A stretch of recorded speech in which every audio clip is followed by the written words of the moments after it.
And we're now live. Hello, sorry, I'm Andy. I'm the GM of this Twilight 2000 game called The Long Way Home. And I'd like to introduce you to my players. Let's start with Nick. Hi, I'm Nick. I play Kowalski, our resident combat engineer and the current acting commander of our unit. Chris. Hi, I'm Chris. I'm playing Leandro Jones, who is a mechanic in the, was a mechanic in the Divisional Repair Depot who's feeling somewhat out of his depth. Carl, unfortunately, is with us at the moment for this session. So, Gregg. Hi, I'm Gregg. I play Jimmy Stockton, who's a young U.S. Army Cavalry Scout. And lastly, Mike. Yeah, I'm playing Jerry McCoy, known as Mac. He's a sniper scout for the Cavalry as well, and he's from Appalachian Mountains trying to get home.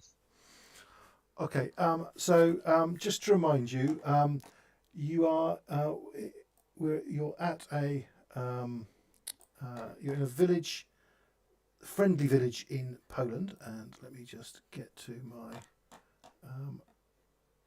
correct map. While you're looking for it, I had a question. Did you make this map, or did you get it from somewhere else? Because I really like it. Well, the village map. So which map? Yeah, the village map. The village map. So I took a map and then I've not moved you across. Sorry, I've moved myself, but I haven't moved you. Basic Roll20 error.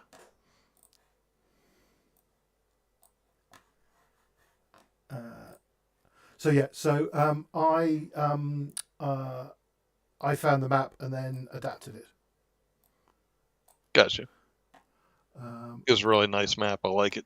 Yeah, and it was probably designed as a fantasy map, but I have sort of. I think it fits for the description of the village that I gave. So so the village is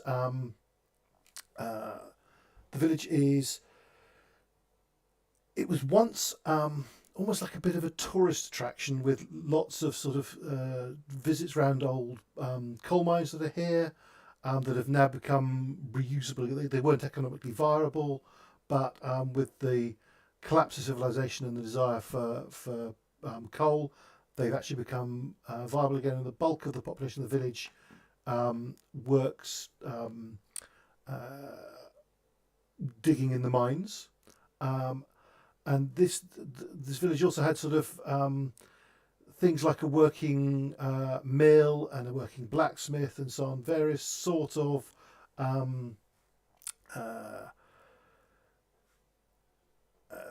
sort of trade, sort of oldie worldy trades for showing to tourists that, as the civilization has collapsed, have become rather more useful and have started to be used a lot more. The village, when you arrived, you were quite surprised by the lack of defences. It has no wall around it. It's in a hilly region, but it's hardly inaccessible.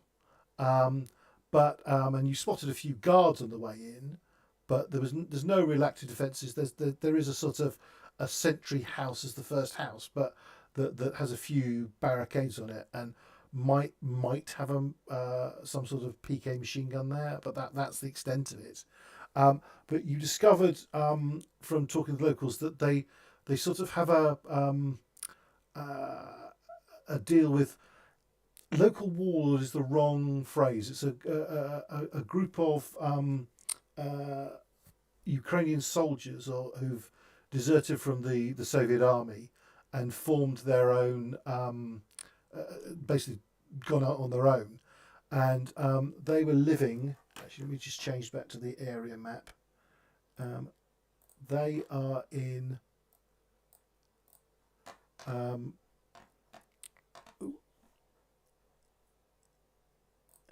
So they are in. So you're currently in this village here, which I think is pronounced Grusin.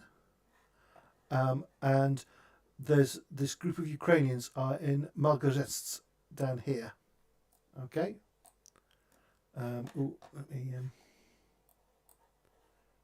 That looks more like a city Yes. size place. Yeah, I mean it's a large town, or it was a large town, and bear in mind this is quite small. This is a 1K grid map, so it's only about 10ish k's away as the crow flies, ish, and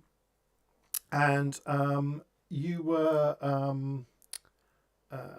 you did a degree of trading with them, with the locals, and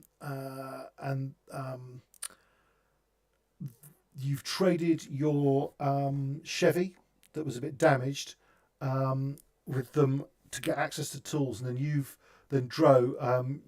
spent most last session working on moving the pintle mount, re-welding it because the locals here have got welding gear. Into the UAZ, so the UAZ's now got the pintle mount mounted on it and you've moved your machine gun across there, and that's becoming one of your 4 vehicles as opposed to the Chevy, because that had that was seemed to be having problems with its radiator, and you've traded that. You've traded a few other bits and pieces for a bit of food. This place seems to have a reasonable amount of food, and you've done various bits of trading with them, and then towards overnight, unfortunately, they were also giving medical attention to Sunday, and Sunday unfortunately passed away during the night. So the local priest, who is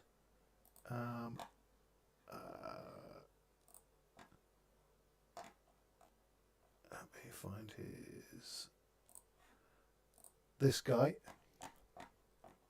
Did that pop up? Yep. Yes. Yep. So he's been arranging the funeral, and let's flick back to the map. And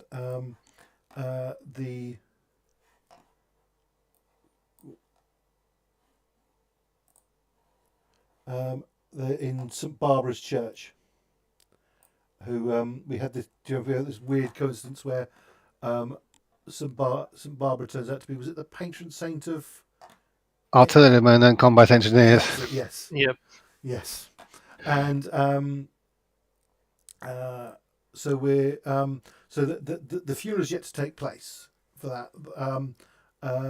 But the other thing that mainly was going on is that a group of merchants, it's actually the same group of merchants you met before, merchants out of Krakow, who you met when you were with the pro-NATO partisans.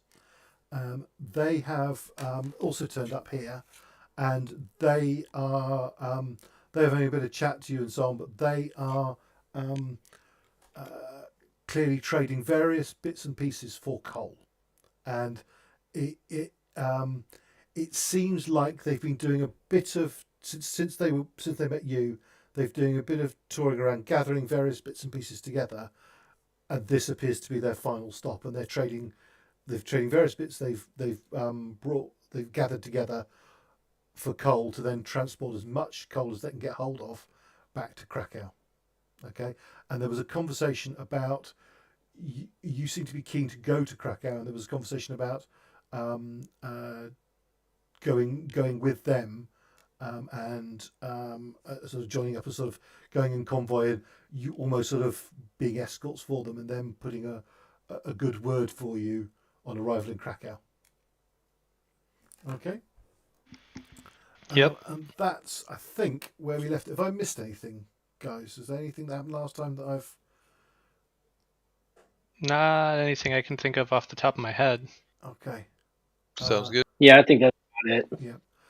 The other, I mean, you did actually manage to trade some weird things. You actually managed to trade both a chandelier and a electric guitar, amongst other things. So this is, and just to stress, the people here almost seem to be ignoring the war. They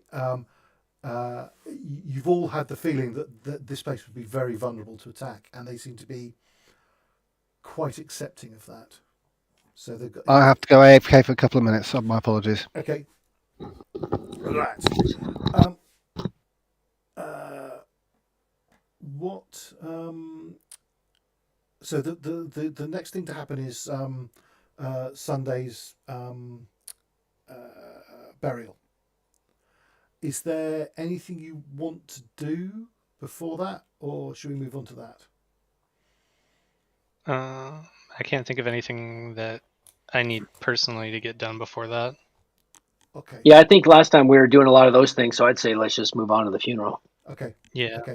So it's even though it's an American soldier who is unknown to the village and didn't die in any rate of the village, a number of the villagers who aren't working do come out and pay their respects.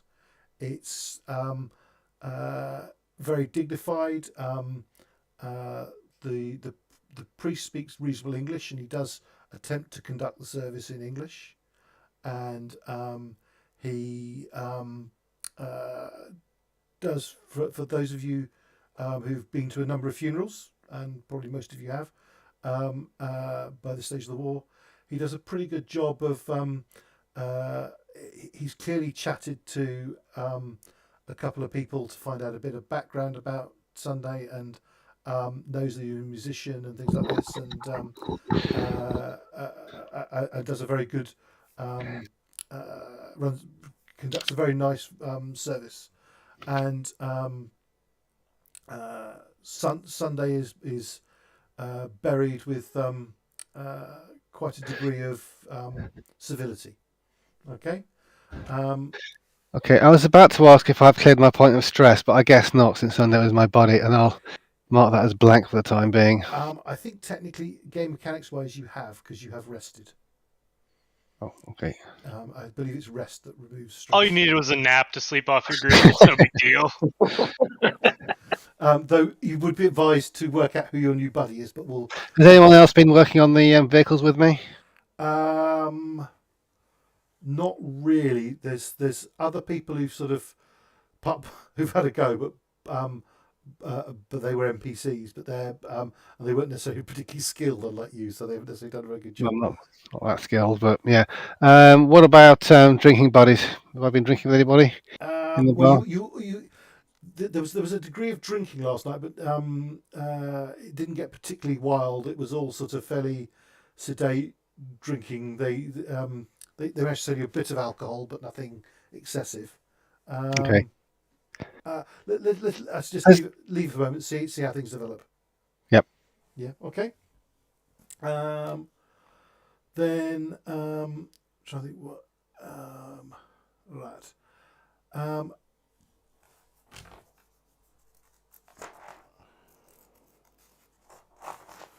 Right. Then. So you're now actually. You guys are good to go. Are you waiting? Because the merchants are still loading up coal, and they're clearly going to stay here for the rest of the day and are planning to leave first thing in the morning. Do you want to wait for them as you planned, or do you want to just set out on your own? I think we'll wait with them as planned. Unless anyone has any objections to Yeah, that. I was going to say they have 4 vehicles, right? Yeah, they've got 3 trucks and a UAZ, and the UAZ is also. Yeah. So I'm okay going with them. Just again thinking of what's going on around us. I mean, 8 vehicles. That's a lot. That's a big target. But That's true. Who knows? I mean, we also have security numbers as well. So you can see it both ways. It's a big target or security numbers. But I'm okay with traveling with them. I mean, we know them. We hopefully feel they're trustworthy. So I'm good with that. Are any of their vehicles military or technical vehicles? They've got 3 trucks and then 1 UAZ, and the UAZ has been equipped with a sort of as a technical with a machine gun mounted on a pin and a mount at the back. but So just one combat-oriented vehicle. yeah, they got they essentially got one security vehicle with a machine gun, and then they don't have I'm just trying. I believe that there are, because just to remind you, let me just dig out there, because it's the Boscar family. Yep. Yep. So it's a father and his three sons, and then just to remind you, I mean, all of them have got a degree of military service through conscription, but one of them, the eldest son Jacek, he does appear to have been a professional soldier. He's spent quite a lot of time in the military. And he's in charge of all the security and does know what he's doing. Well, what's his opinion? Does he feel that we would draw undue attention to them? I mean, No, we are in American uniforms, and they're definitely interested in safety in numbers. okay, then I'm all for it. Mm-hmm. Besides the four of them, there are another 4 people. So they've got 4 employees as well. So there's a total of 8 guys with them, which is essentially another 6 guys. Another 6, because there's 2 people in each of the 3 trucks, and then 4 in the UAZ. Right. Okay.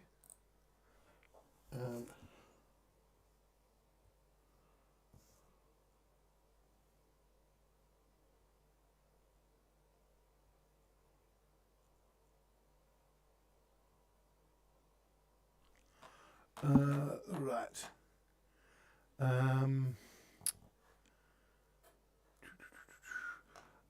And then okay, so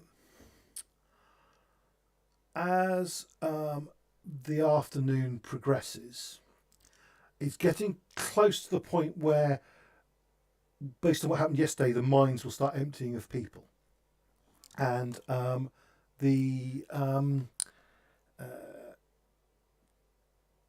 If a shift's passing, I'll be working on the that weapons that were damaged, if they're still damaged. Right. Okay. Let's have a little look at that. Well, I know Cymbalski's weapon's fine because he went through all the maintenance roles for it. Yeah, he did his own because you were busy, I think. And I have a question while I'm like doing Overwatch stuff. This area right up here, this is the highest area in the town where I just drew that line. Sorry, let me just. Yeah, probably the highest point is there or further west from that. Well, I could watch the whole village from up here is what I'm looking for, and also see approaching things from the road. So I'll set my Overwatch up in this little clump of trees right there. Okay. So we'll equip you with a man-portable radio then. Okay. Yep, I think is that a good idea. Yep. Yeah, it seems like a good plan. You take an NPC with you. Strength in numbers. Buddy team. We do. We have. I'll take one of the American NPCs. So I have one of them that has automatic weapon, whether a machine gun like a SAW or a 60 or MT40. Do we have any of those? Unless you're dismounting one of the vehicle weapons, I'm just answering one thing, Chris. All of the vehicle-mounted weapons are at full reliability. So, What about Sunday's M16? Sunday's M16, you can definitely be working on that as a backup. All right, yes. I'll do that then. Okay. And I'll add that to the vehicle. Okay. I haven't yet added his equipment, and I need to do that. If you just make a dice roll for it, Oh his yeah, reliability is currently 2. So you make a tech that's where it roll. all goes wrong. Okay, I don't know how to do this. Tech. I've lost me. Where's me? No, not there. Right, that's a failure, so I don't manage to achieve anything with it, and I'm not going to push it because of the You'll break it one. further. Yeah. Okay, right. So you've not managed to clear the problem in it. Okay. Basically, it's down to reliability 2. Each success would be adding 1 reliability point up to 5. Okay. Sorry, going back to the NPCs, one of them does have a saw, and I think it's it's Mitch Olofsson. So you take him up with you. Okay. Yeah, he's a scout anyway, correct? Yeah, he's a, Well, he's, I understand. he's Okay. a long-term member of 412 Cavalry. All right, I'm going to start while we're up here. Obviously, it's going to be boring. Just to give you an idea, even though I don't have the particular teaching skill side of things, I'll start teaching him things that I know as far as about recon and being a forward observer and things like that, imparting information to him while he's up there with me. Yeah, he has some basic understanding of recon, but you clearly know more. So, yeah, okay. Yep, okay. That sounds fine. Okay, so as it's getting towards the end of the work day, it's not getting dark. It's not getting dark yet because we're summer months, but getting towards the end of the work day, based on the time that people came out of the mines previously. Mac will spot this first. A UAZ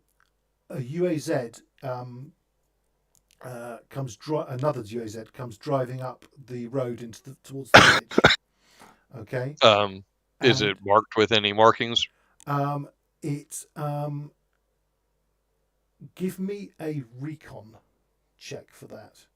Now, hang on a sec. You've got a telescopic sight. Does that That gives me a bonus on my recon for trying to spot. Apply that. Yeah. So I also am looking to see. I have infiltrator, which gives me a bonus. And that's just remain undetected, so that doesn't help here. But I do have scout, which gives me a bonus for spotting others and avoiding ambushes. You get the bonus. So you get the bonus from the sight and the bonus from the scout. So dice up accordingly for that, and then roll. Only one of them will affect that. I'm already at AA at that point with one bonus. Yep. Okay. You can see that it's clearly once had some Russian markings on it, but those have been removed. Some Soviet markings. Those appear to have been removed. There has actually been an effort to remove any ID markings on the vehicle. All right, I will radio in. We have an incoming UAZ that had Soviet markings that have been deliberately removed from the vehicle. Also, just to be clear, it is a technical. It's got a PK machine gun mounted on it as well, and you can count in it because it's it's open at the back. You can count a total of 5 men in mostly camouflage uniforms. The PK, does it have an operator, or is it just empty at the moment? There's a guy standing up with it, but he's not holding. He's holding onto the bars around him rather than holding onto the machine gun. All right, and how many can I see in the UAZ proper, not in the bed? Sorry, it's 2. There's 2 in the front, 3 in the back, 5 total. Okay. And I'll report that as well. We have 2 in the front of the UAZ, 3 in the back, 1 standing with the PKM, but he is not currently manning the gun. He is just standing up. Okay, and they right now. And I will focus on the guy on the gun. Okay. With my aim. Now, yep, certainly. Just now, while he's off keeping overwatch, what do you think the rest of you guys would be? Because there's nothing really for you to actually do at the moment. You're all sitting around waiting. So I imagine, because most of the radios are in vehicles.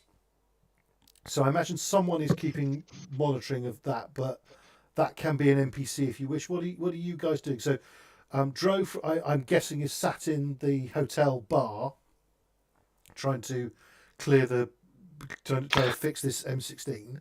An improvised workshop somewhere, yeah. I'm probably trying to fix up one of the parts that's gone missing, but I haven't got the tools. Mm-hmm. Okay. That's my story, and I'm sticking to it. Yeah. Where will Kowalski and Jimmy be? Well, I'll probably be with the vehicles at this point, since we're getting so close to rolling out, and I'm probably just trying to get everything squared away. Mm-hmm. Okay, so you hear So, that? You hear that? yeah. Transition come across. Where will Jimmy be? Yeah, that's the same thing. Jimmy and whoever the remainder of the NPCs for the now UAZ, just working our load plan, making sure the equipment's stowed properly, and getting ready to go. Okay. So we're at the vehicles. Okay. Yeah. So that could you mark up the UAZ as having a SKS and 310 round clips? I wasn't able to get at the inventory of that vehicle.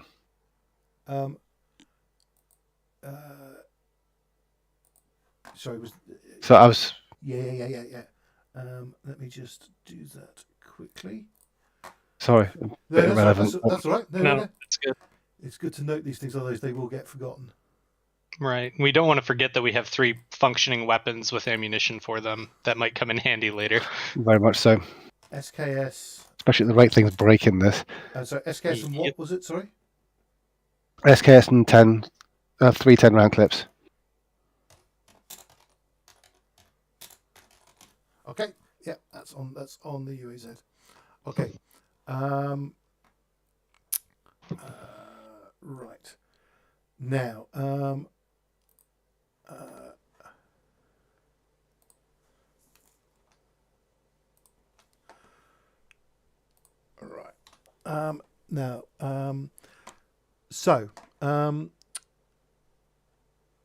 just to remind you, the vehicles are parked behind in this area behind the hotel. Okay. Yep. And so you guys are all sort of sat back around the back there. It's quite closely parked in. It's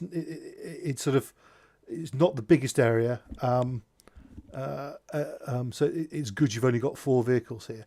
The merchants, by the way, are parked down here. Right. Okay. Now the UAZ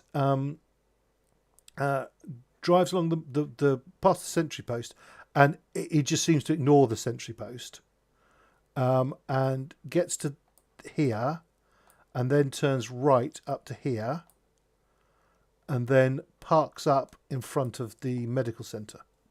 Okay. Before they get that far, I'm going to say copy. Is my message copied? Over.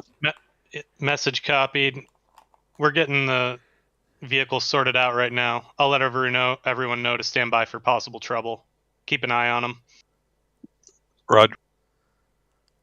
Okay, and so those of you at the hotel, you hear the sound of a vehicle, get close and then drive a little bit further away, but it parks up in front of the medical center, and then the passenger in the front gets out and walks into the medical center, but the other guys stay sat in the back, lounging around. Okay. Anything you want to do? Well, I'm gonna turn to the rest of, presumably most of the NPCs and Jimmy.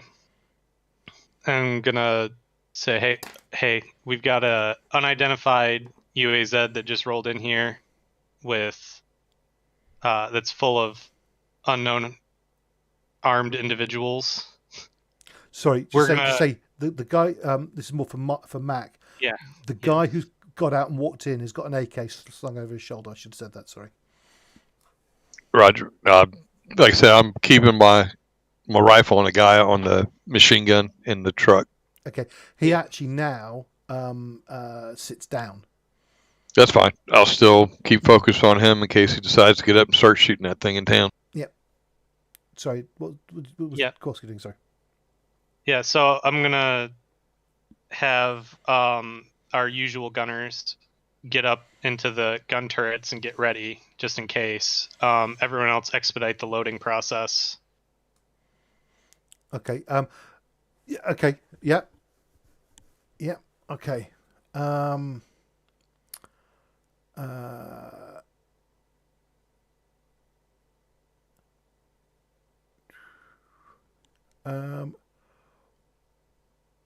One of the another one of the men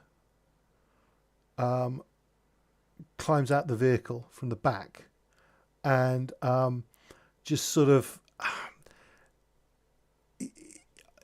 to your experienced eye, Mac, it looks like just a soldier wanting to stretch his legs, and he just starts sort of walking around his vehicle, ostensibly checking it, kicking tires and stuff like that, and stretching off. But they seem phenomenally relaxed. Okay, that's fine. Like I said, I'm just gonna stay focused on the guy at the machine gun. Mm-hmm. Okay. And then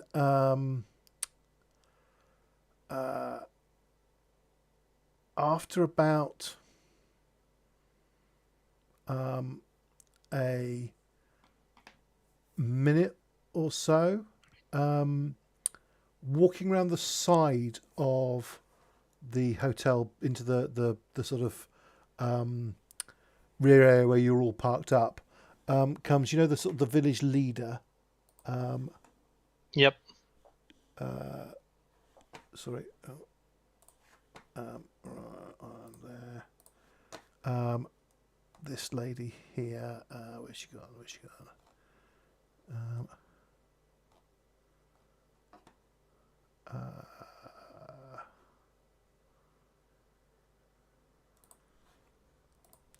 This lady, Carolina. Yep. She comes back looking for you guys, and with a concerned look on her face, and says, "There are some of the Ukrainians are in the village, but please, no trouble, okay? There's no need for any fighting." All right, I'm gonna radio back Mac. We've just got an ID from the locals. Apparently, they're a Ukrainian unit that defected. They said they don't want any trouble started. I assumed. That's why I haven't shot any yet. Good. Keep an eye on them just in case, though. Roger. You never know. And she then says, "I'm going to go and find out what they want. I'll be back shortly." And she then wanders off to the medical centre. And All right. Mac, you see Carolina come round and enter into the medical centre as well. She sort of, as she comes round, she sort of obviously sees the UAZ with 4 men, and they look at her but don't appear at all aggressive. And right. She walks in, and then are you just going to let the situation develop, or does anyone have anything they want to go and look and get involved at all, or? Nope. Okay, so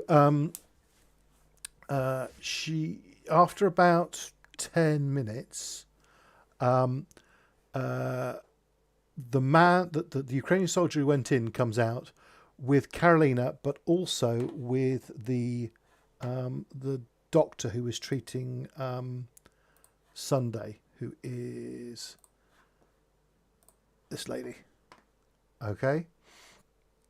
And the doctor's got a sort of a small pack on her back, and she climbs into the UAZ along with the man, the Ukrainian soldier.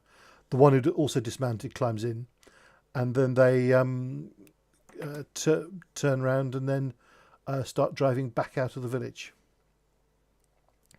And the Carolina, the leader, the village leader as such, sort of starts wandering back in the direction of the hotel, the village hall area.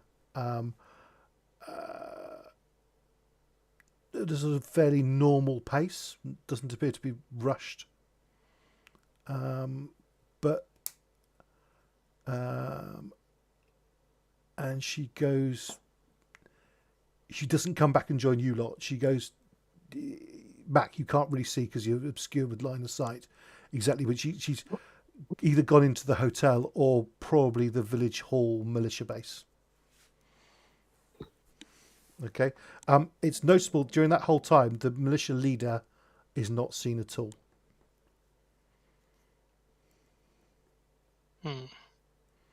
Curious. Okay. And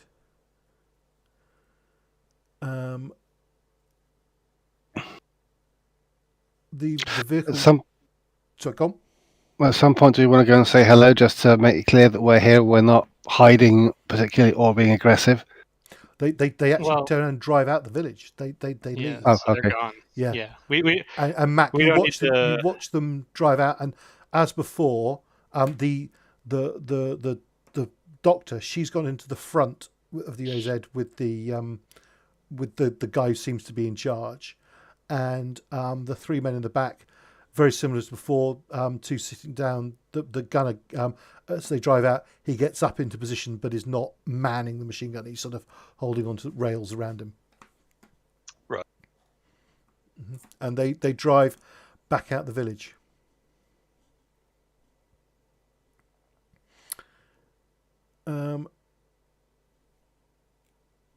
Okay. Well, once that's all relayed back to me, I'll kind of breathe a sigh of relief and turn to the people manning the guns. All right, they're gone now. Stand down, people. Let's get this loaded so we can get the hell out of here. And then fairly shortly after that, it seems to be the end of work day in the mines, and as before, people start streaming out of all three mine entrances, and there's two washhouses. There'll be one for men and one for women, and they make their way to the appropriate one, and lots of showers are taking place, and people become noticeably less filthy. Possibly a lack of soap, but people at least can wash a lot of the grime off themselves. Okay. I'm just doing what soldiers do, waiting. Yep. Okay. I'll spend Exactly. 3 shifts up here.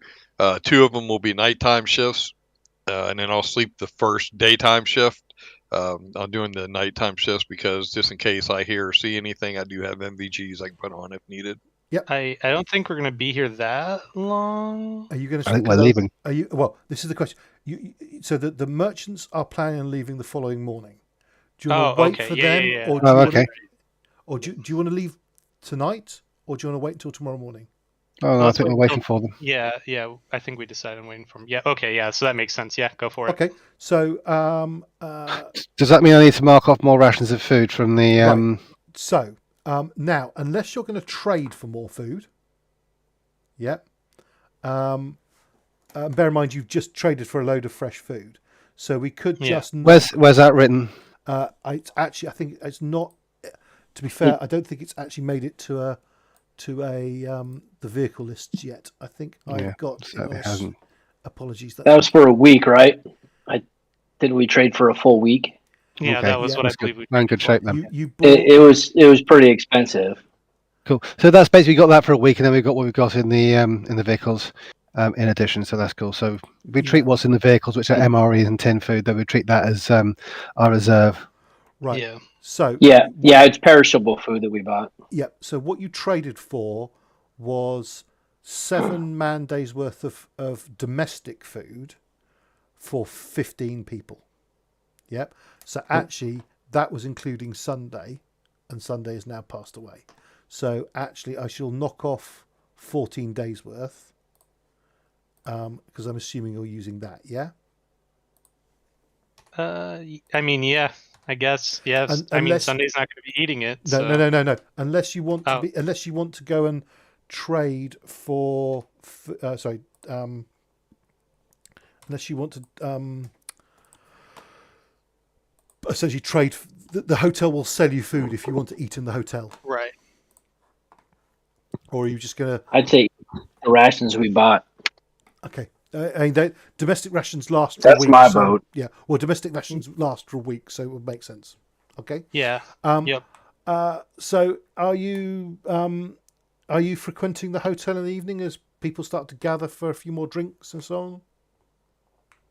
Or are you, and also, do you want to leave your vehicles? So you had one free night stay in the hotel, so you could stay there again, but it'll cost you. Or you could just move down to the Merchants Field area and camp down there. Or and you can also, are you taking leisure at all in the hotel, or are you steering clear? Well, Dro, I think, is feeling a bit of a fish out of water, so he's probably steering clear. He's happy. I'm happy enough to go down to the Merchants Field. Yeah, I think because we've got pretty solid camping equipment. Yeah. I think we can stay in the Merchant's Field. Okay, so you move down there. Okay, so you don't need to trade for anything to stay in the hotel. And then is anyone going drinking in the evening? So Max keeping overwatch, Dro's staying with the vehicles. Essentially, are Kowalski or Jimmy going to go and frequent the bar? Nope. Jimmy, and I think it should be Mickey, the driver, at least, or with everybody else with the vehicles. Okay. Yeah. I'm gonna. Oh, go ahead. No, I'm sorry, Mac. Who do you have up there with you? Do you have Baker as Mitch. far as the gunner from the Mitch? No, it's Mitch? Mitch Olofsson. He's from one of the other vehicles, but he's got an M249. Okay, gotcha. Okay, so I've got so myself and the other 2 crew members of the UAZ were just at the Merchants Field with everybody else. Yep. Yeah, but obviously, if you want to change around vehicle assignments, you're very welcome to. You're not restricted to those. Right. Yeah, it does point out that the vehicle I'm in, the M998's currently got an empty commander's seat. You are the commander now. I guess so. Promotion. I'll be attempting to teach euchre to the crew of my vehicle. Okay. That's a card game, isn't it? Yep, it's a card game. Yeah. Okay. So you take your rest of you stay around the vehicles. You end up spending some time with the merchants because they also a couple of them go off for drinks in the hotel, but they don't stay there. They save money, but a few of them do have drinks in the hotel.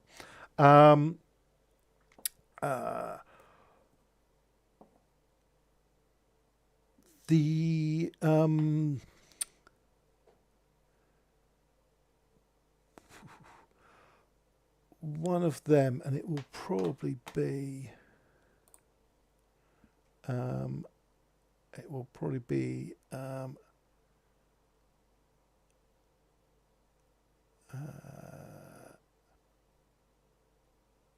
Andreas, the second son. He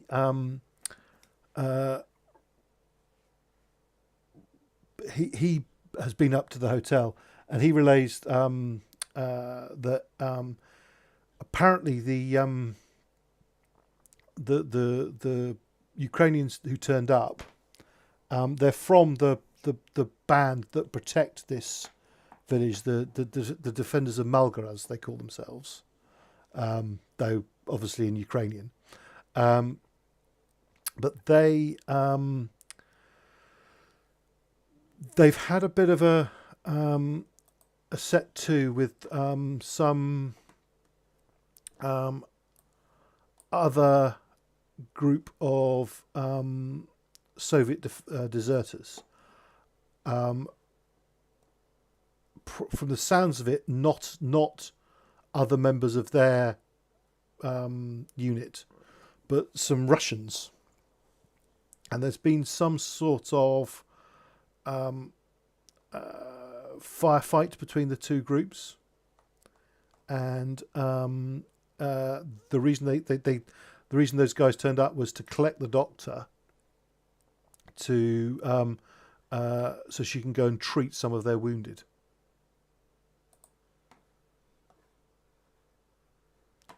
Okay. All right. Great.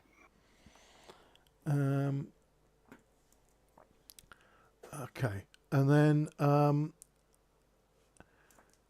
is there anything else you guys want to do in the village at all tonight? No, not for me anyway. I'm good.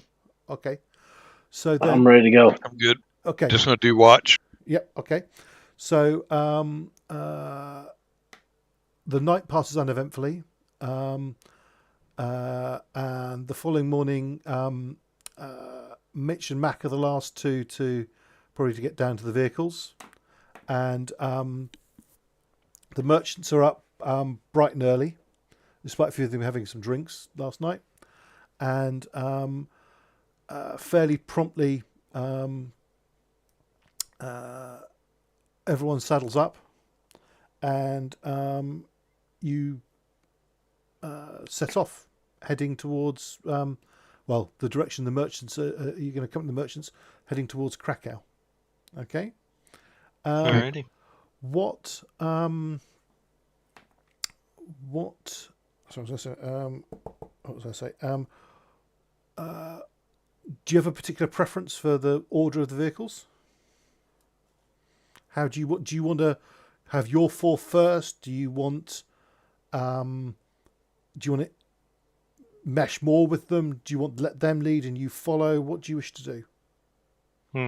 Just to be clear, by the way, they have no radios, so there's no way of communicating with them unless you stop. What's the emergence intent for us? Do they want us to pull security for the full element, or what? What do they want? Okay, they would be absolutely delighted if you were to pull security for them. Okay, well, how about having the two Humvees lead and the UAZ bringing up the rear?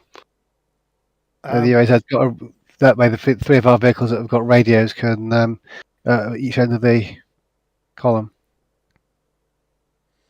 Yeah, I was thinking. Well, plus, I'll be in the UAZ anyway with Mac, so that gives me a better deployment chance for anything happening up front. So I definitely agree with that assertion. Well, if you stick the 1114 at the front, because I know it's not much armor, but it has got some. Well, and I should probably be up front anyway, because I can keep an eye out for IEDs or anti-vehicle mines or anything like that. Okay. But you're the commander. You don't want to be the first vehicle. You'll get blown up. Kidding. Hey, I'm only a commander because I'm a corporal. Because I chose to abandon the life of the Spec-4 Mafia for leader. Hey, and just to confirm, the UAZ, since it is a Soviet vehicle, are there radios in it, or are they Soviet radios that are now unusable for us? What's the radio, or did we change them out? The UAZ you captured, yes, had no radio. Yeah. Had no. Didn't we shift the radio from the Chevy? Yeah, but you've moved the radio across from the Chevy. Okay. It had no radio of its own. Okay. Right. So you were roughly in these hills here. Can you? Sorry. Did that ping turn up? Yep. Yeah, it did. Okay. So my sheet's covered in vehicles at the moment, so I can't see what you're doing. Okay. So, let me just zoom in a bit. And just an FYI, even Patton rode in the front vehicle when he invented mechanized warfare by mounting a machine gun onto a Jeep chasing Mexicans down at the Mexican border. So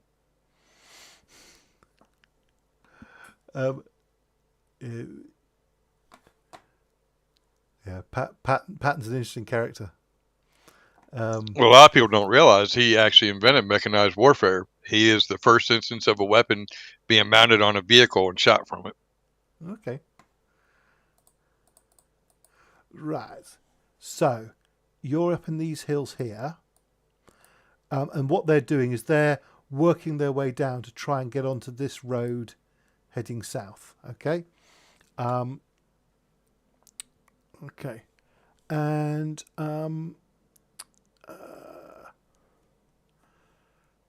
a shift of driving passes. So we now have to make some driving checks for this for travel.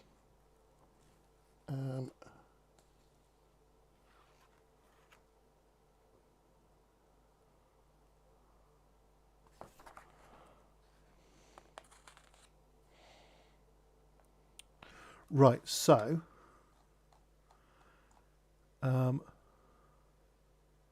actually we don't have any PC driver left, do we? Because Carl's not here. Right. Okay. So actually, Do you want to get us to roll for the people who are there driving the vehicles that we're in? Yep, certainly. Right. So let's just go through it. So just in no particular order. The UAZ is being driven by Mikhail. Now, one thing I was doing wrong. You're driving. The bulk of the drive will be. Let's look at this map again. No, the bulk of the map will be hills. Actually, it's a 0 modifier. Sorry, before you were driving the open and I wasn't giving you a +1 modifier for the drive skill. Okay, so for Mikhail, can someone please roll for him? And that is a B and a C. I don't know if you guys can hear that noise. I do apologise for it. I can't hear a noise. Okay, good. Who's in the vehicle? This that is your You're vehicle. Oh, Yeah, I all got right. it since Okay, I'm right. you're right. Well, That's fine, go. I'm right next to him, so okay. Where's that? Right. Okay, so that's fine. The UAZ is fine.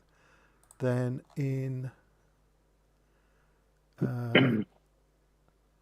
right, then the Dodge is driven by Jacek Cymbalski, and he's got a B and a C as well. So can someone roll for that one as well, please? You said a B and a C? B and a C, yep. Alright, I got it.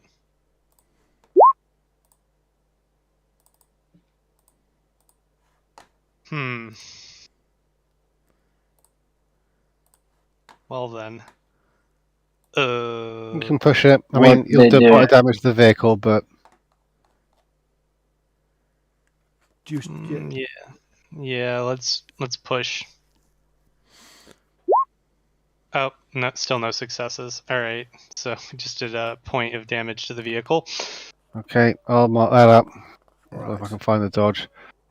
Now, does that Clearly, that means we need to, get either military vehicles or get Polish or Russian civilian vehicles because the American ones don't seem to be working so well. Yeah, it's okay. It's still rather busy before, so.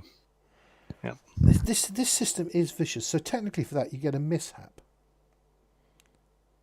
Oh right, Am I right on this? I think so. Yes, you I are. think you're correct. Yes, we get a driving mishap. Well, and don't forget that the American vehicles are more than likely 80s vehicles in Mhm. the 90s in military. So Right.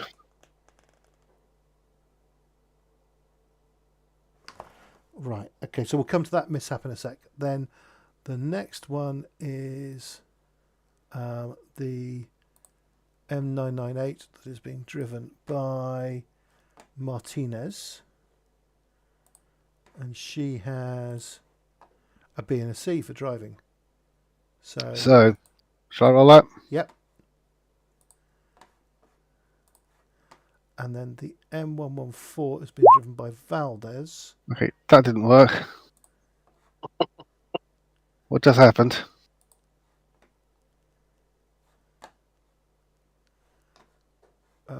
Sorry, I'm going to push that, and I don't know why it rolled 5 ammunition dice. I have not got any checked here.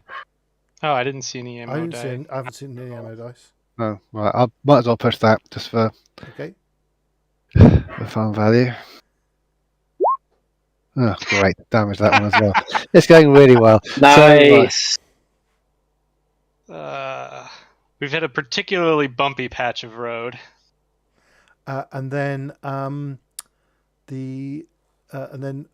can someone roll for the M114? That's Valdez. He's got an A and a D. sure, I'll roll.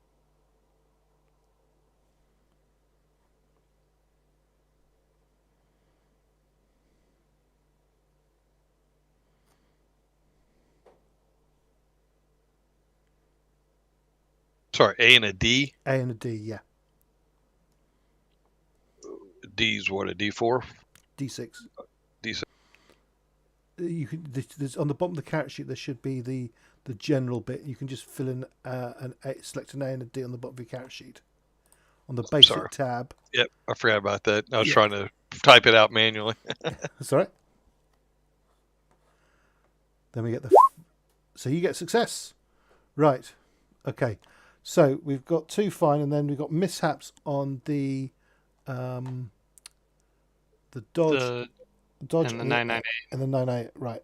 So for the Dodge, can someone roll me 2d6 in the dice roller? Let's see what this is. I think this is far too.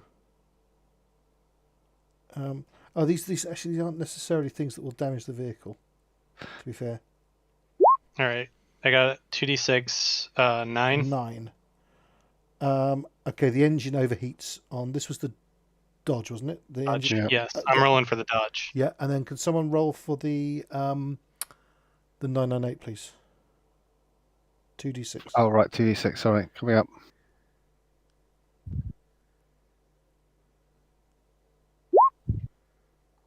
Eight.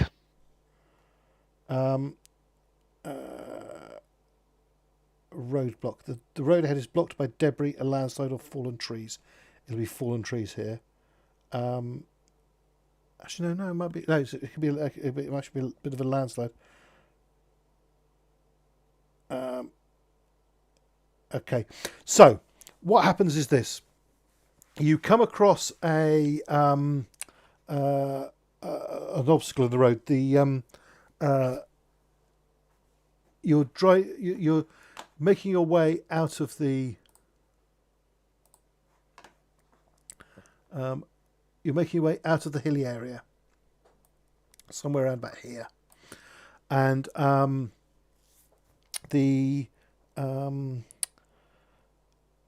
been some kind of landslide, and the road is partially blocked with slipped earth and so on. And though something like an M998 could probably drive over it, the trucks and stuff might have a bit of trouble and so on. And there's a couple of fallen trees and so on. And while you're waiting to figure out what to do, the engine overheats on the Dodge, and you end up stuck there for a little while, delaying you while you fix the Dodge.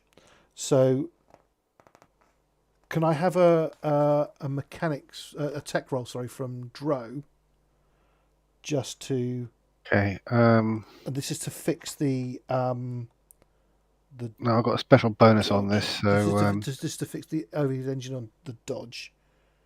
Actually, that doesn't really take a dice roll to fix, does it? That seems a little ridiculous to fix. That it takes a dice roll to fix an overheated engine. You just let it cool down and put more water in it. I'll switch off the engine and put some more water in it.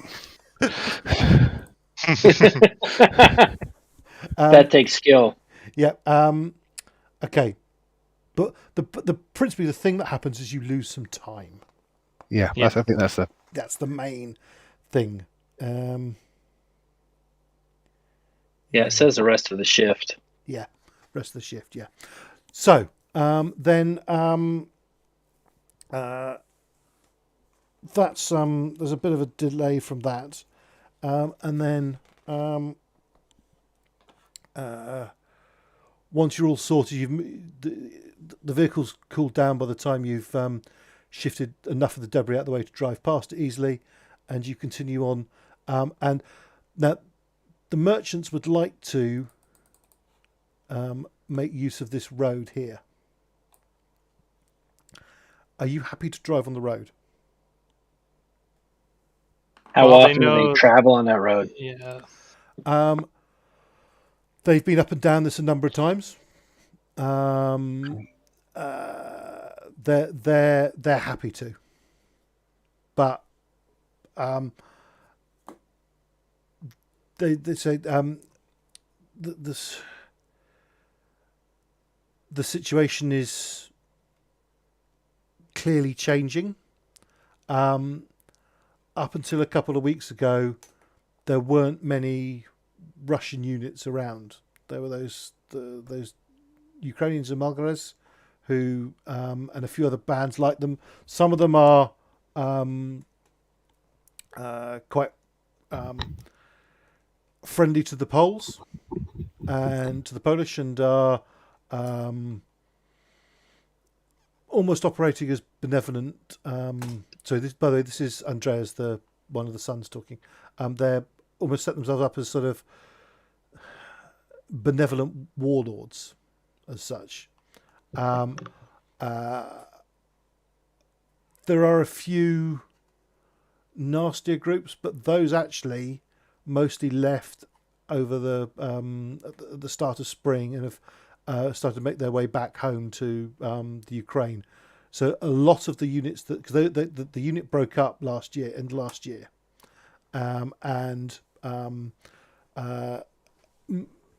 quite a number of bands have actually actively started heading eastwards, trying to get back to Ukraine.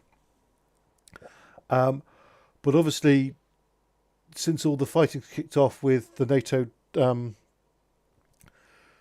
drive into Poland, and then this counterattack you guys were telling me about with Russian Soviet forces attacking back, I can't say for certain what the roads are like, but we drove up here a while ago, but that was before we met you, so we haven't been back to Krakow since we met you. So do you want to go? I mean, we could go on secondary roads, but this main road will be by far the quickest route. So I mean, obviously, add a character. There are obviously a myriad of other routes and roads. Right. It's just, do you want to go on what is a main highway, or do you want to go on back roads? Something to keep in mind for making these decisions. You realize that if it's an alcohol running vehicle for illicit fuel rates, you're using 4 times the actual consumption rate on the vehicle going off road. Yeah, I think right now with the intel we've got, the main road's probably fine. Okay. So, sorry, someone say something? No, it's okay. Nope, I was going to say I agree with that. That's good. Okay.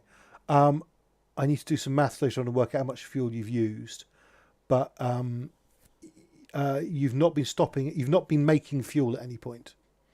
And in fact, we should probably do that. So right. The slowest travel move Actually, hang on a second. It might well be one of the trucks now.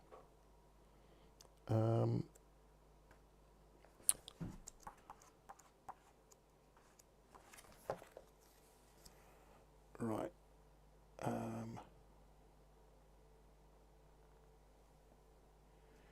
Yeah. So, in a shift, you would normally go with the trucks. You could go three hexes off. Yeah, because when the speed is 8/3, the second number is the off road, isn't it? Yeah. Yep. So you could you would have hopefully gone 3 hexes and got to here, but you've got delayed sort of around this town here, which I think is Cherniv.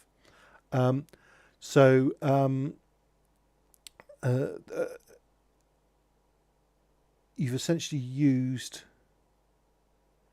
If it's interrupted, you presumably logically you only use half the fuel you would have used because you stopped partway through. Presumably. Yep. So let's just do a bit of fuel working out. So you were going. Do you want me to mark it down?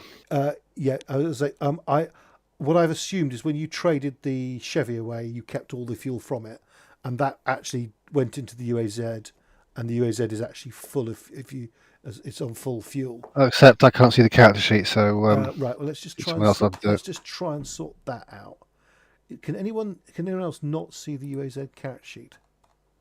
Let me double. well, I can open it up, but all I get is the picture of the UAZ. Yeah, it's just a And picture. so, of the as a vehicle. mechanic, I've kind of taken on the role of trying to manage the vehicles for the group, so it's awkward I can't see one. So you can't see that. I've just got bio and info. I haven't got any of the other tabs. Yeah. Yeah, that's all I've got. Yep, same here. The other vehicles are working that- as they It's doing should. something. Is It's that- doing Is that something. better? I've got a progress Yep. tracker of some There it sort. goes. Yep. Okay. It's showing now. That's Yeah. If you just- close it and open the sheet again, you've got yeah, full I access. gave you all view permission, not edit. Sorry, that was my error. But That's fine. so everyone Thank can you. everyone can Excellent. access Right. everyone can access Now- all 4 vehicles now. Yes. Yes. Yes. Right. So Correct. so for a UAZ, in fact, I think all the vehicles are a fuel consumption of 2. So you would normally use 2 fuel units to go the distance we've travelled. To go the full shift. We've gone half a shift, so it's 1. Oh, is that fuel consumption per hex, or it's per hex? Yes. So you've got, Yes, per heck. So you've gone 1.5 hexes, so it would be 3 units of fuel you've used, but you're burning. The Hummers burn 3 per shift. Okay, right. Okay, apologies. So for the UAZ and is the Dodge 2 as well? Yeah, Dodges 2 and So the for UAZs those- 2. So for those, they would. You've gone 1.5 hexes, so it's 3 units, but then it's doubled because you're burning ethanol, and it's doubled because you're off road. So that's 12 units you've just used. Okay. So if you can knock 12 units off the Dodge, fuel off the Dodge and the UAZ. Well, so we're off road, and these are all alcohol, correct? Yes. So it's 4 times stated consumption. Was I- You burn Yeah. double consumption for alcohol, and then off road it's double Yeah. again. So it's So- 4 so- times Yeah, per so vehicle So Three- 4 times 3. 4 times 3 is 12. on the Hummers, and then 8 for the trucks. No, No, because it's 12 for the trucks. it's 2 per hex, not 2 per shift, isn't it? Yes, it's 2 2. Yeah. per hex. And you've got But no, I was saying per hex. The Hummers will burn 12. The trucks will burn 8 off road. Yeah. Sorry. But you've gone 1.5 hexes, so take 12 off the UAZ and the Dodge. I've done that. And then off Done the that. Hummers, it will be 18 off those. I just wanted to. It sounded like it wasn't correct. Sorry. Is am I got that right? That's right. Now. Yes, right. Yeah. Okay, good. Right. Okay. I think I was talking total. You were talking per hex. That was our confusion. Correct. I think, we were both right. We were talking about quite the same thing. My bad. Yeah. No. It's all good. That's not fine. Well, it's. We need to start keeping track of this because, as you notice, your fuel. That's a massive chunk of fuel just gone. Yeah, we're going to have to fill up again. Well, we can still half full. Okay. Going off road with alcohol is always Wait for a only second. as a last resort, in my opinion. Yeah. Okay. So, do you want to try and find other roads, or do you want to take this main road?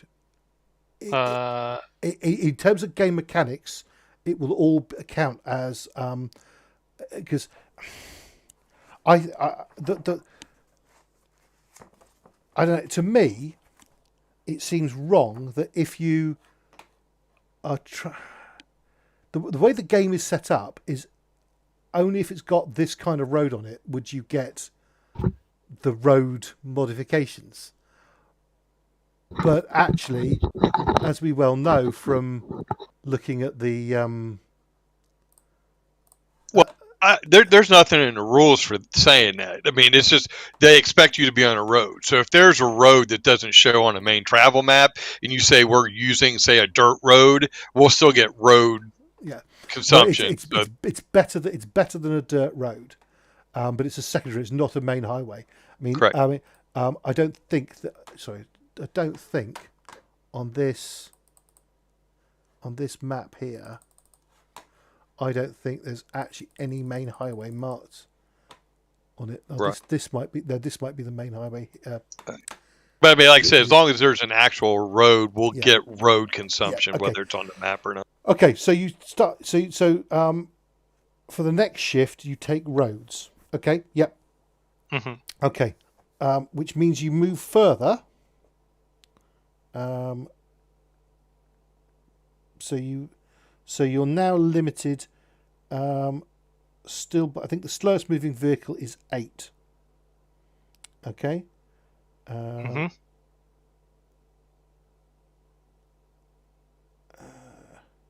Yeah. I'm just going to have to pop away again. Sorry. That's right. It's 8 and that. Just okay. But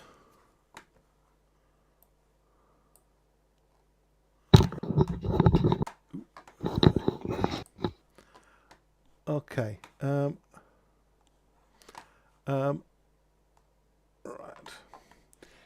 I'm going to have to do a new local area map because you've driven off the bottom of this one. Right. You as you're heading along now, the lead vehicle is the M114. So Kowalski is in that. Can I have a recon check from you, please? Absolutely. Let me just let me get off the vehicle character sheet and actually get onto mine. There we go. Now, this recon check, I guess I can't ask you if it's going for spoilers, because if it's to spot mines and stuff like that, it's a +1 because of my combat engineer specialty. But my suggestion would be in situations for mines and LEDs that the GM roll it unknowing to us what he's rolling for. True. Yep. Okay. What is your base skill? my base skill is AC. Okay, and you've got the mine thing as well, right? Yep, combat engineer. Yep.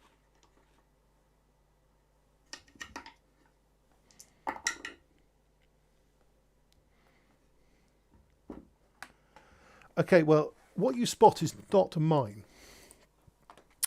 All right. So you're driving along on the roads. Okay, so should I roll the check then? Hey, no, I've rolled for you. Oh, you rolled for him. I've rolled. Oh, right. I've rolled for yeah. you. Sorry. Okay. You spot that's something, but good. it's not a mine. What you actually spot is through a break in the trees. It's clear that the road is going in a big curve to the right, and through a break in the trees, and you then lose sight of it. You spot a couple of vehicles coming the other way, and The lead one with that, you've just done I actually rolled 3 successes for you. Oh wow. There's certainly at least 3 vehicles. The front one looks to be some kind of BTR. Oh dear. Oh god. Right. And then there's a UAZ, and then there's a truck. As in a pickup truck for a truck. Probably a Gaz 66. It's open backed. It doesn't have any. You can see men riding in the back of it.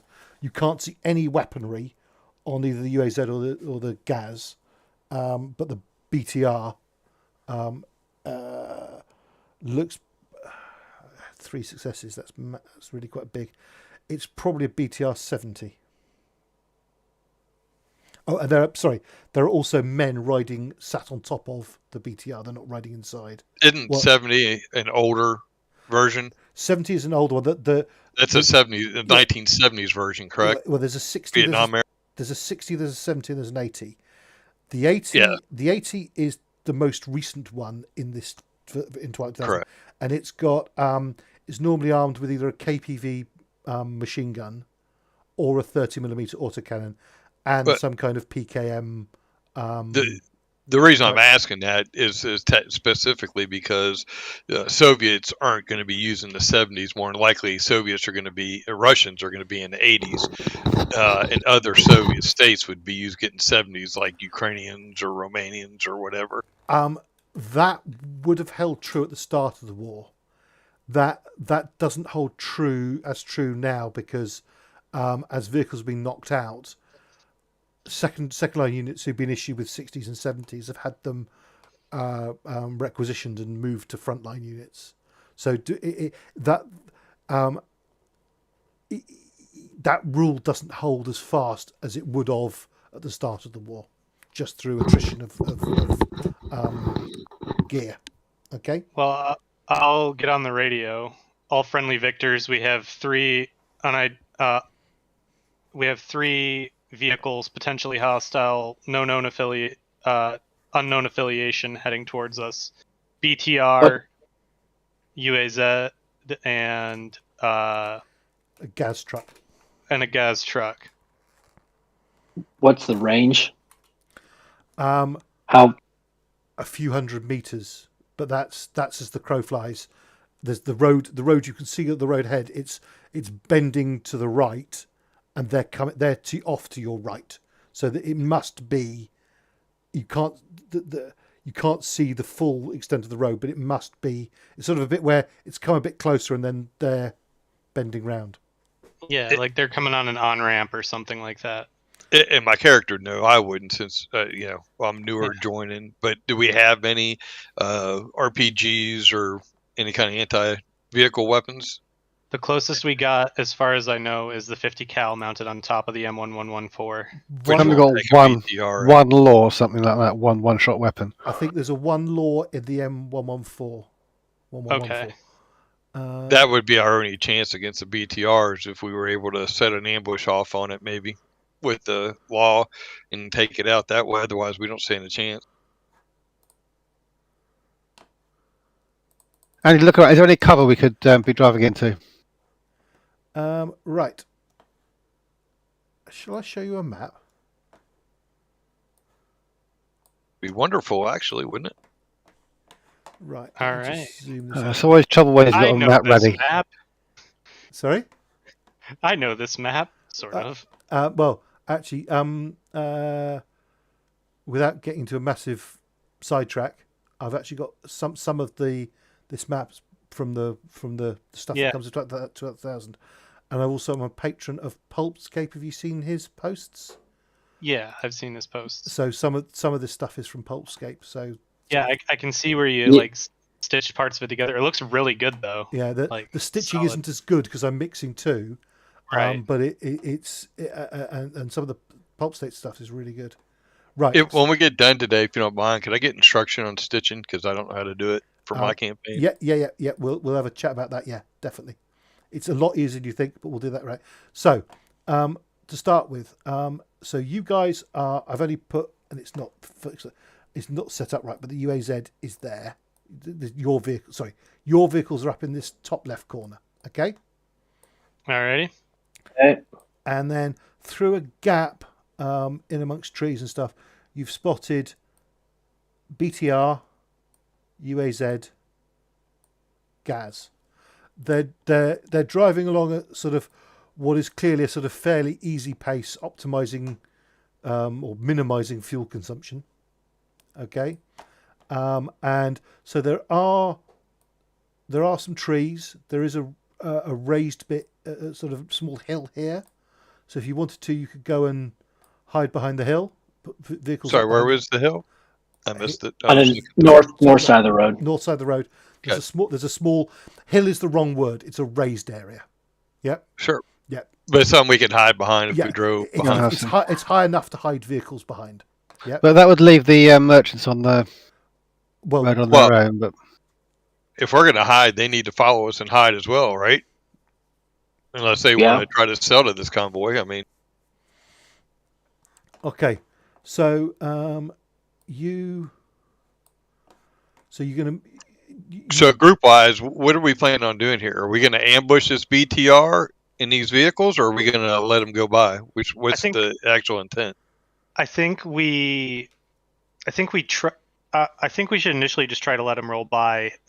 I would rather not get in combat with an unknown amount of hostiles that have an armored vehicle of any kind. One thing. Sorry. Go ahead. Right. One thing. Just the vehicle has Soviet markings on the side of it still. The BTR. Okay. So from a tactical standpoint, do we have any claymores or any other mine type device? I do actually, and I was thinking about mining the road. there's a couple of claymores I can see on the M1114's equipment list. Well, let me, because I have my explosives list, so let me just take a little gander at that. Sure. Well, I was asking about the claymore because that is one way we could actually disable the BTR by setting the claymore up on the side of the road, shooting into the side of the BTR and flattening its tires. Really haven't got very long there. I have an MON-50 mine. It's an anti-vehicle mine. I can just put that there. Yep, that would work just as well. Absolutely. And then Yeah, because we need these are Soviets. You know, they will obviously shoot at us without asking questions first. If they're running around with Soviet markings, in my opinion, we need stuff to trade and supplies ourselves. So if we got a convoy that we could actually take out fairly easily by being able to set up an ambush, me personally, I'm all for taking advantage of that situation at the moment. Yeah, I mean, I think. Yeah, I think we still we set the mine. We pull the vehicles off around that raise because we don't want to get our vehicles wrecked if we can avoid it. Then we set up with the law and some of our general purpose machine guns up on that There's raised not going to be area. much time to set up this because obviously they are driving Yeah. towards you. And Right. Yeah, If you look at the that's what I was going to say. Yeah, I don't think we have time to. Yeah, I don't think we're gonna have time for anything elaborate. I think honestly, it might just as tempting as it is, we might just have to let him by because I don't think we can throw together something cogent enough. Well, just out of curiosity, how the way this road is, would we have time be able to deploy the anti-vehicle mine in the road in a viable way, or is this road too well constructed that it would be noticeable, but in this short of a period of time? I don't think there's. I don't think all you could do with the mine is chuck it on the road and throw leaves on it. You couldn't do anything. There's not going to be time to bury it.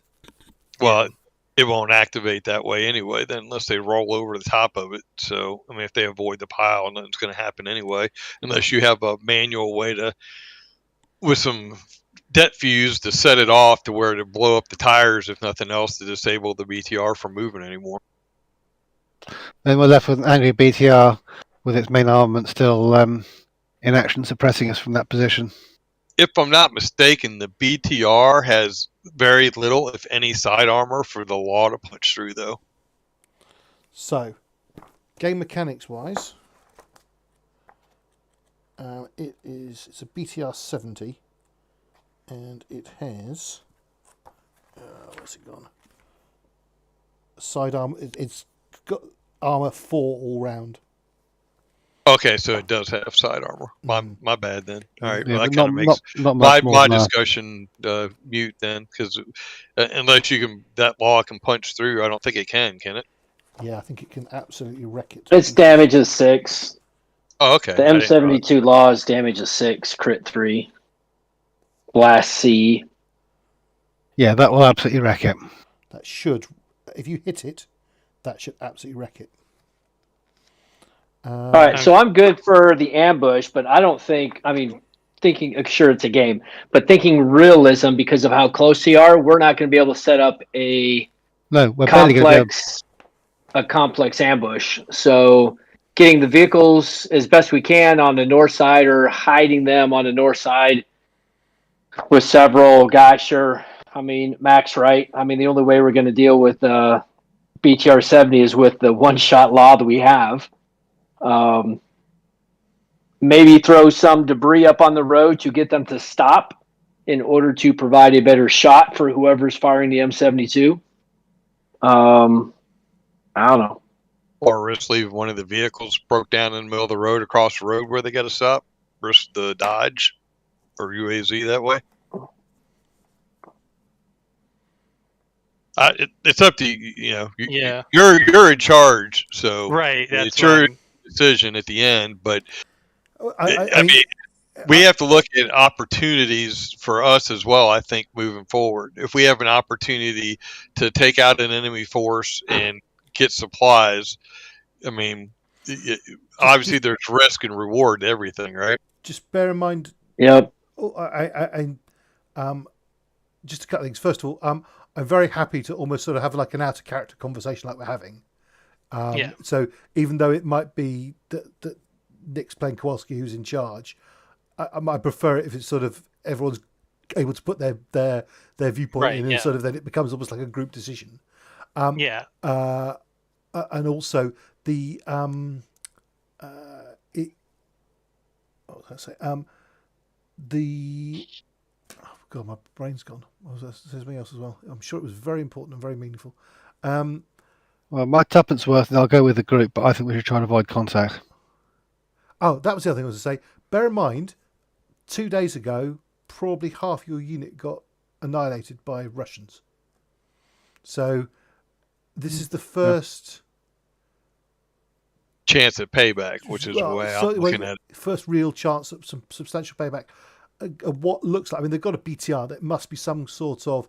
You had a bit of a firefight with a very one-sided firefight. A few of you did with some sort of Soviet work gang. But these look. If they've got a BTR, they must be some kind of combat frontline troops. Yeah. Well, since most of the group seems down with the ambush plan, we'll do that. Right. I don't think we're going to leave a vehicle as bait. I will throw the mine under a pile of leaves real quick, because you never know, it might work. Or at least get them to stop. Yeah. So should I roll to my tech roll to set the mine then? Right. And I will I'll help him. I'll recon to cover it up, to hide it and make it look as natural as possible. Okay. So I'm just, because I've got a bit of a, I know we started late because of technical problems. Yeah. But I've actually got a pretty hard stop in 5 minutes. So okay. Roger. So okay, so we'll commence this next time. Yeah, but let's because what to be honest, what I'm going to go and do as well is I'll expand the map westwards so that there's so that there's more play area.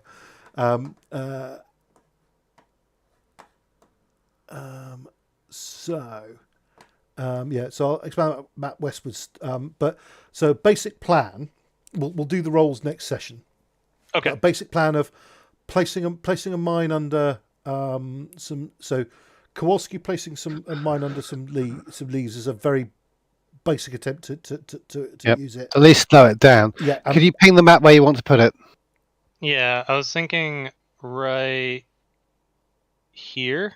Oh, right. We definitely need to go a bit. I definitely need to rework them. Actually, We need some more room. well- Because I was going to suggest maybe one vehicle wants to kind of in or around the trees or that rock to the south of us, and then perhaps the rest head to the Where are high you ground Chris? on the north. I think he's he's talking about This area where here, yes. Putting a vehicle there. Well, a vehicle or some men. Yeah. You know, to provide a crossfire effect, and then the main body is probably up here. I mean, essentially, you can construct some form of L-shaped ambush with Yeah, guys here and some guys up on the ridge here. Yeah, I think Yep. that's Okay. that's the plan. Where Yeah. do you want to put the mine then? To be honest, can I suggest that you might want to place it up in this direction a bit further, Yeah, so that I think you've got a you're right. better field of fire coming through this gap. Yeah, I think you're right. So I think I'll place the mine right here. Okay. Okay. So I'll okay, and then Which means that we'll be moving the southern position up to these trees here. Then I expect. and what Okay. vehicle do you want to put down there? Possibly, I think when you said vehicle, I think you're right. Probably a vehicle's a bad idea because those stands of trees aren't very thick, are they? No, they're No. not. No. No. So I think the vehicle gets driven over the thing, and perhaps a few people could abandon their vehicles, and I volunteer. Well, Well, And then what we could do, instead of putting an entire vehicle down there, in this like kind of concealment area, we put one of our machine gunners. Yep. Like Mitch, right there, and maybe another person with Mitch. I'll do it. Yeah. Well, suggestion wise, it would be better to put him actually in the trees behind the area, give him a little more Yeah. cover, or Yeah. behind the rock right here, either or. Just trying to give you some Yeah, suggestions. no, yeah, I think you're right. Yeah, I think probably the trees, just to give him a little bit better angle of fire, still gives him decent cover to fall back through if necessary.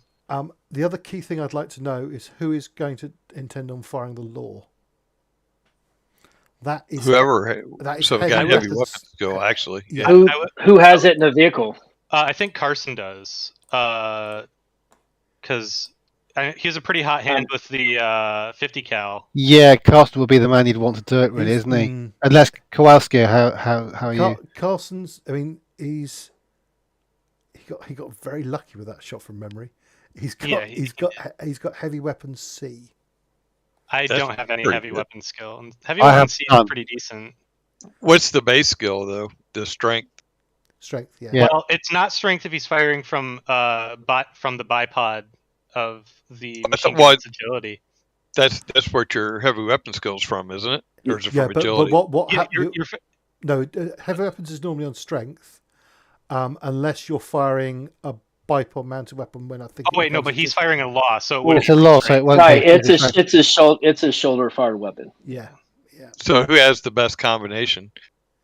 So he's a B and a C. I'm a B and a Yeah. 0, a B and a Z. I'm seeing a 0. It's not Cymbalski. He's a C and a Z. So we're saying the law is up front, right? Yeah, but so it can be handed off to someone else. Yeah, sure, but just with some little bit of realism, we have an 8 vehicle convoy, Yeah. which Yeah. we weren't all True, as very far true. as bumper to bumper, so we're very spread out. So if we're going to make this happen, that initial potential contact force needs to be from our first 2 vehicles. Yeah. So I'd say And- whoever's going to fire the law needs to come from the vehicle because, And like Carson Mac and in I, my we're all the way in vehicle. the back. Yeah. That's Okay. why I volunteered Carson, because he's in my vehicle. Yeah. I think okay. Carsten. And It has sounds heavy like weapons Carsten's up. training. Yeah, and he's in the vehicle with the. Yeah. But you say he's got heavy weapon skill, right? He's got Yeah, heavy he weapon does. skill. Yeah. If he's got skill, then just let him do it then. Yeah. Sure. And if I've got time after we place the mine, I'd like to end up in these trees for myself. Garson, if you're watching this, I'm going to do my level best to make sure your character doesn't get killed.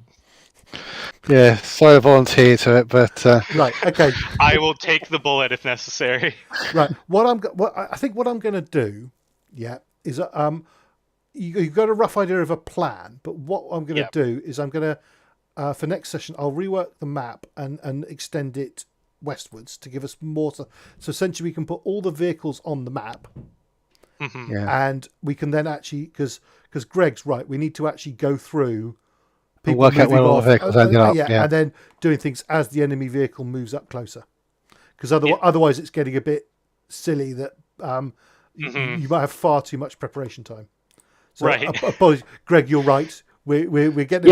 We've got a large unit, and we're thinking pretty complex, and it ain't going to happen that way in about 10 minutes. No. I was being far too generous as a referee.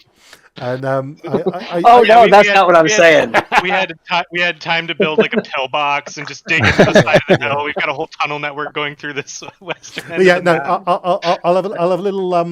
I'll extend the map and don't forget to mark on those pillboxes we set up. Yeah. Well, I mean, I have to say, it is the maps that have come with the Twilight 2000 rules, the box set. They don't half contain a large number of very useful big boulders. I mean, there are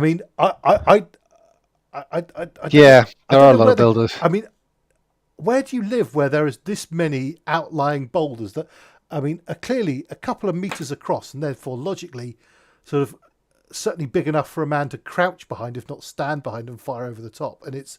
I don't know, I've never been to Poland, so I don't know if it's like this. No. I mean, Dartmoor has rocks like this. And Polish other countryside like is well known for its large amounts of randomly strewn, conveniently shaped boulders. But it's definitely an attempt, I think, to provide some cover for PCs to hide behind and avoid being killed. It's much like in a highly dangerous combat system. Yeah, it's much like a lot of video games where they put, like, you've entered a combat room because all of the walls are suspiciously all chest-high walls, and you're like, yeah, firefight's about to happen here. Well, I don't live in a typical area for most of you, but I live on the Cumberland Plateau of the Appalachian Mountains, and we actually kind of do have a lot of boulders around like this. Okay. Yeah, Appalachian country does have mountain territory definitely has that kind of terrain. Yeah. Places definitely do, and we are driving out of a hilly area. I'm prepared to believe it. Okay, yeah. For the sake of for the next session I'll tweak the map and then we'll go from there. Okay, so sounds good. I'm a little bit over time, so I need to stop there. So I need to stop the recording. Sure. So thanks for anyone who's watched this, and there'll be another episode in 2 weeks' time. Thanks. Brilliant.